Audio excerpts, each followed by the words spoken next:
చాంద్ సా రోషన్ చెహ్రా మూవీతో నటిగా అడుగుపెట్టిన తమన్నా అప్పుడే సినీ ఇండస్ట్రీలో 20 ఏళ్లు పూర్తి చేసుకుంది. ప్రస్తుతం తమన్నా తెలుగులో ఓదెల 2 సినిమా చేస్తున్న సంగతి తెలిసిందే. ఈ సినిమా ఏప్రిల్ 17న రిలీజ్ కానుంది. ఓదెల రైల్వే స్టేషన్కు సీక్వెల్గా తెరకెక్కిన ఈ సినిమాకు అశోక్ తేజ దర్శకత్వం వహించగా సంపతి నంది కథ అందించారు.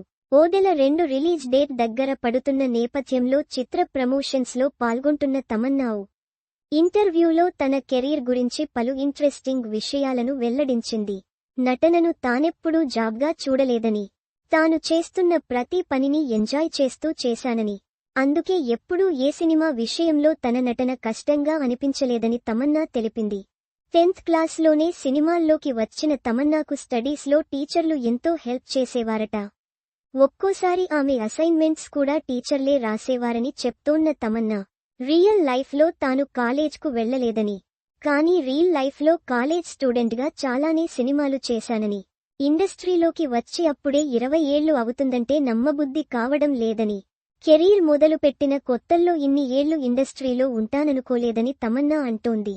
ఈ సందర్భంగా తమన్నా తన 21వ సంవత్సరంలో జరిగిన ఓ సంఘటనను గుర్తు చేసుకుంది. తన బర్త్డే సందర్భంగా ఒకరోజు షూటింగ్ నుంచి బ్రేక్ తీసుకుని ఇంట్లో ఉన్నానని, అప్పుడు న్యూస్ పేపర్లో తనపై ఓ న్యూస్ ఆర్టికల్ వచ్చిందని, అందులో తనను తమిళంలో .1 నటి అని రాశారని చెప్పుకొచ్చింది.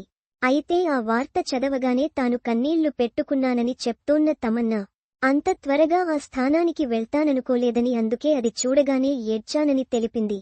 అయితే .1 ప్లేస్లో ఉండటం అంత ఈజీ కాదని తెలుసుకున్న అమ్మడు దాన్ని ఒక బాధ్యతగా తీసుకుని మంచి సినిమాలు చేసి ఆడియన్స్ను అలరించాలనుకున్నట్టు చెప్పింది.